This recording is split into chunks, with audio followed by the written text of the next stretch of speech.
आप देख रहे हैं आज तक, आपके साथ हूं मैं नेहा बाथम। ये एक ऐसी कहानी है जो मिलने और बिछड़ने की भावनाओं से बुनी गई है। इस कहानी में माँ का सुख है, माँ का दुख है, माँ की सबसे बड़ी खुशी है और माँ का सबसे बड़ा गम है। शिमला के एक अस्पताल में दो माँओं के बदले हुए बच्चों की गोद वापसी, ये कथा विचित्र है जिसे देख सुनकर आप भी हैरत में पड़ जाएंगे।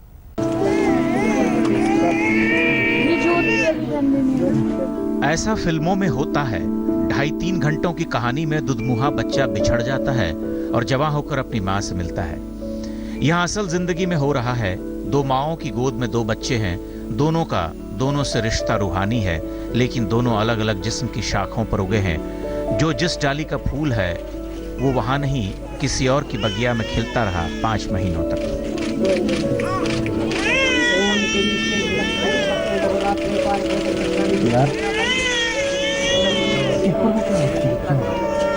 जो खुशी उस दिन होती ना, जब मुझे हॉस्पिटल में आवाज पड़ती अंजना का गर्ल बेबी हुआ है, वो आज बिल्कुल भी नहीं हो रही है। बिल्कुल खुशी नहीं हो रही है। ऐसे लग रहा है जैसे नहीं बोल सकती। एक्चुअली ये खुशी अगर उस दिन मिलती तो बहुत बड़ी बात होती। और आज बच्चे को, जो बेटी मैंने 5 महीने से पाली है, उसका दुख भी हो रहा है। बयान नहीं मैं कर सकती। अंजना ठाकुर की गोद में बैठा अंश शीतल का असल बेटा है और शीतल की गोद में बैठी बच्ची की असल मां अंजना है। आज दोनों अपने अपने बच्चों को पा रही हैं, लेकिन एक तरह से अपनी अपनी आत्माओं से बिछड़ रही हैं। पाने की खुशी से कहीं ज्यादा दुख गंवाने का है।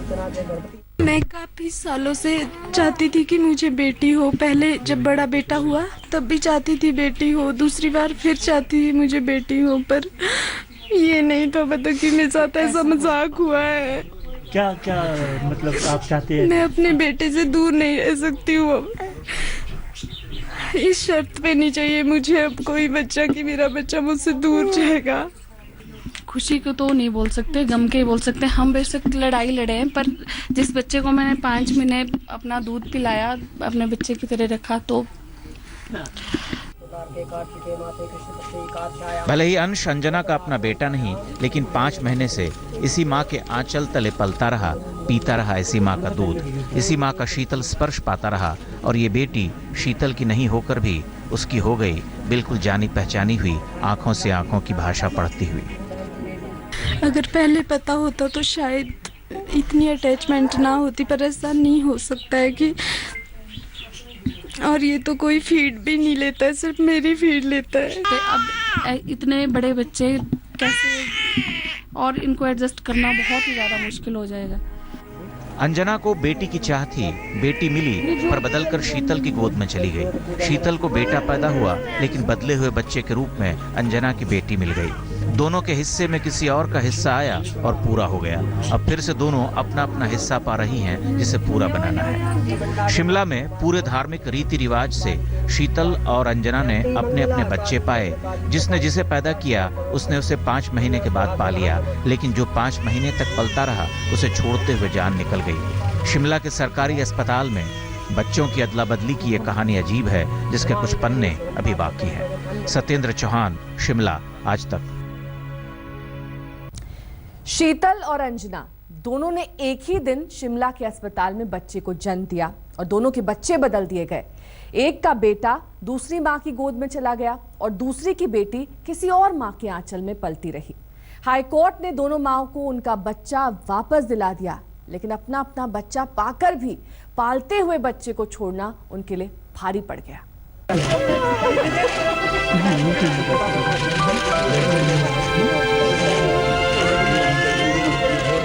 अपना पाते हुए और किसी को उसका देते हुए कोई इस तरह से नहीं रोता, लेकिन शीतल और अंजना दोनों क्या पा रही हैं और क्या गंवा रही हैं। कैसी अजीब विडंबना है कि दोनों माँओं को उनका असली बच्चा मिल रहा है, लेकिन जो है उसे छोड़ते हुए जान छूट रही है।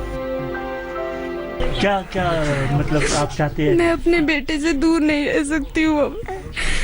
जो बेटी मैंने 5 महीने से पाली है, उसका दुख भी हो रहा है। बयान नहीं मैं कर सकती। दरअसल ये नाटकीय कहानी 5 महीने पुरानी है। 26 मई 2016 को शिमला के NH अस्पताल में 2 माओं ने बच्चों को जन्म दिया। शीतल राजपूत को बेटा हुआ, लेकिन नर्स ने उसे बेटी सौंप दी, और अंजना को बेटी हुई, लेकिन गोद में मिला बेटा। हम इतनी बार गए, मेरे हस्बैंड इतनी बार गए, 1 महीने के बाद हमने वहाँ जो DNA की रिपोर्ट थी उनको दिखा दी थी। उसके बाद भी इन लोगों को इतना गुमराह किया, उन लोगों ने इतना वो किया कि भी तुम लोग मत करवाओ मत करवाओ। मुझे सिर्फ उस दिन पता चला है 20 तारीख को जब DNA रिपोर्ट खुली है, तब तक भरोसा था कि मेरा ही बच्चा है। हैरान करने वाली बात यह थी कि शीतल को नर्स ने बताया भी था कि उसे बेटा हुआ है, लेकिन जब बच्चा सौंपने की बारी आई तो कमला नेहरू अस्पताल की नर्स ने उसे बेटी सौंप दी जो अंजना की थी, और अंजना को शीतल का अंश मिल गया। शक होने और शिकायत करने पर भी अस्पताल प्रशासन ने इसकी जांच नहीं कराई, लेकिन निजी अस्पताल में जब शीतल और उसके पति ने बच्ची का DNA टेस्ट कराया तो मेल नहीं होने पर बच्चे की अदला बदली का मामला साफ हो गया।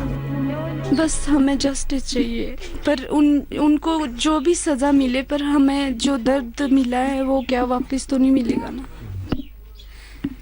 ऐसा नहीं है कि नर्सों की ही गलती है, डॉक्टर्स की ज़्यादा गलती है, क्योंकि जब हम एंटर होते हैं अंदर लेबर रूम में तो हमें डॉक्टर ही जानता है, नर्स नहीं जानती। जब तक हमारी डिलीवरी नहीं होती है तब तक हमें डॉक्टर ही जानता है। उनके खिलाफ सख्त से सख्त कार्रवाई करेंगे। एक स्टाफ मेंबर के साथ उन्होंने अगर ऐसे किया तो आम जनता के साथ क्या करते होंगे वो वहाँ पे। शीतल ने अदालत का दरवाजा खटखटाया। राज्य की फॉरेंसिक लैब से भी गड़बड़ी होने की घटना पर मुहर लगने के बाद पुलिस ने अस्पताल प्रशासन के खिलाफ धारा 417 के तहत धोखाधड़ी का केस दर्ज किया और हाईकोर्ट ने दोनों बच्चों की अदला बदली के आदेश दिए। ये तो हम नहीं समझ सकते हैं मैं कितनी मेंटली टॉर्चर हुई इन 5 महीनों में। उस टाइम जब एक जो मतलब डिलीवरी होती है उस लेडी की, उसको कितना स्ट्रेस होता है, हार्मोनल चेंजेस होते हैं। नहीं, उन्होंने भी 5 महीने इसी के लिए लड़ाई की है, पर मेरे लिए बहुत मुश्किल है। बच्चों को बदलने और अपना अपना बच्चा वापस पाने का पल दुखद था, जिसे ईश्वर के आशीष से सुखद बनाने की कोशिश की गई, लेकिन ईश्वर का अंश गंवाते हुए माँ बेचैन हो उठी। अपने अपने बच्चों को पाते हुए भी माँ दुखी हो रही थी। माँ जो एक एक पल में अपने बच्चों से युगों का रिश्ता बनाती है, वो 5 महीनों में रिश्तों का पर्वत खड़ा कर चुकी है। उसे लांघना कोई आसान काम नहीं है। सत्येंद्र चौहान, शिमला, आज तक। शक का कीड़ा कितना खतरनाक हो सकता है ये इस वारदात को देखकर समझा जा सकता है। दिल्ली के एक पॉश इलाके में 60 साल के एक बुजुर्ग शख्स ने सिर्फ इसलिए चाकू मारकर अपनी बीवी का कत्ल कर डाला क्योंकि वो बीवी पर शक करता था। वो रोज की तरह काम पर छोड़ने के बहाने अपनी बीवी को कार में बिठाकर निकला और आधे रास्ते में अपने साथ छुपा कर लाए गए चाकू से उस पर टूट पड़ा। उसने चाकू गले पे मार दिया फिर बुरी तरह। फिर जब देखा आंटी का बाल पकड़ के पीछे करके चाकू मारा, फिर मैंने समझा। And I never want that person. I want that person to be hung till death.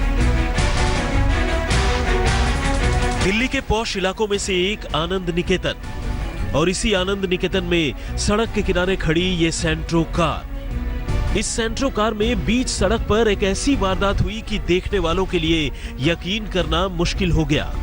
60 साल के एक बुजुर्ग शख्स ने इस कार के अंदर चाकुओं से गोदकर अपनी बीवी को मौत के घाट उतार दिया। और जानते हैं कत्ल की वजह क्या थी? तो सुनिए, वजह थी ये बुजुर्ग अपनी बीवी पर शक करता था। बुधवार की सुबह 11:30 बजे जब लोगों की निगाह मियां बीवी के बीच चल रहे झगड़े पर पड़ी तो उन्हें ये एक मामूली बात लगी, लेकिन जल्द ही ये बात कत्ल की सूरत में सामने आ गई। यहाँ रहने वाली मंजू मोंगा कभी दिल्ली महिला आयोग की काउंसिलर हुआ करती थी और अब भी वैवाहिक विवादों के मामले में लोगों की काउंसलिंग किया करती थी। लेकिन विडंबना देखिए कि खुद उनकी जिंदगी में ही वैवाहिक विवाद चल रहा था और ये विवाद उनके कत्ल की वजह बन गया। अब कत्ल के बाद मंजू और उनके पति मुकेश मोंगा के बच्चे खुद दोनों के रिश्तों में सालों से चली आ रही तल्खी का जिक्र कर रहे हैं। ये कब से चल रहा था? मतलब ये पहले भी हैरेसमेंट करते थे? शुरू से था, सिंस माय बर्थ। ये क्यों कर रहे थे, वजह क्या है? ड्रिंक करते थे बहुत ज़्यादा, क्या वजह? He used to drink every day, every night.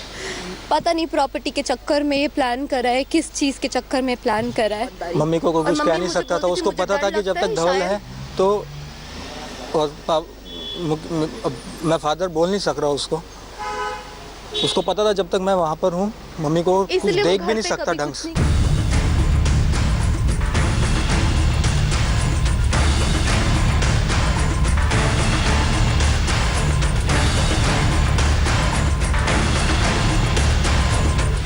Police की माने तो मुकेश और मंजू के रिश्ते सालों से खराब थे, लेकिन इसके बावजूद दोनों साथ साथ रह रहे थे। मुकेश को शराब पीने की बुरी आदत है और इसे लेकर भी मियां बीवी के बीच झगड़े हुआ करते थे, जबकि मुकेश अपनी पत्नी पर शक भी करता था। मंजू इन दिनों एक बुटीक में काम करती थी। बुधवार की सुबह मुकेश शराब के नशे में चूर होकर मंजू को बुटीक तक छोड़ने आया था, लेकिन यही बुटीक के सामने बंद कार में उसने मंजू पर हमला कर दिया। उसने अपनी बीवी को एक के बाद एक सीने और गले पर 10 से ज्यादा चाकू मारे। पुलिस की माने तो वो पहले से ही अपनी बीवी के कत्ल की तैयारी करके आया था और इसके लिए बाकायदा चाकू खरीदकर अपनी सीट के नीचे छुपा कर रखा था। कत्ल के दौरान एक सिक्योरिटी गार्ड ने मुकेश को रोकने की कोशिश की, लेकिन उसने गार्ड को भी धमकी देकर भगा दिया।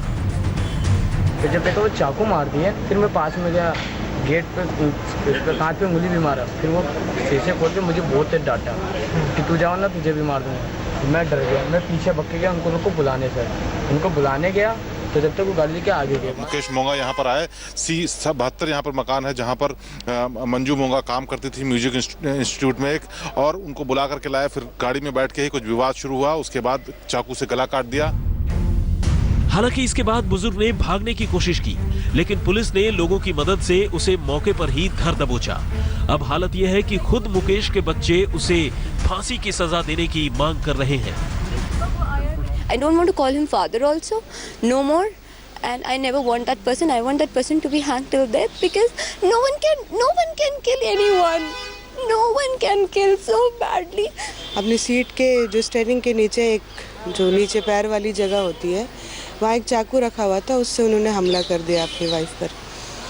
अभी पूरी जो है क्या रीज़न था ये तो अभी क्लियर नहीं हुआ है। It is part of investigation only, और उसके बाद ही हम क्लियर कर आप। इस मामले के मुलजिम को बेशक पुलिस ने मौके से ही पकड़ लिया हो, लेकिन इस वारदात ने साबित कर दिया है कि अक्सर होने वाले घरेलू झगड़ों की अनदेखी करना भी कई बार कितना घातक साबित होता है। मोंगा फैमिली में पहले से भी कुछ भी ठीक नहीं चल रहा था, लेकिन बच्चों के भविष्य के लिए मंजू मोंगा सालों से सब सहती आ रही थी। उन्हें अंदाजा भी नहीं था कि एक दिन ऐसा आएगा जिस दिन मुकेश मोंगा उसका कत्ल कर बैठेंगे, और जब ये अब हो गया उसके बाद बच्चे अब इतने नाराज हैं कि वो अपने पिता को पिता भी नहीं कहना चाहते। कैमरामैन सतविंदर के साथ शिवेंद्र श्रीवास्तव, दिल्ली आज तक।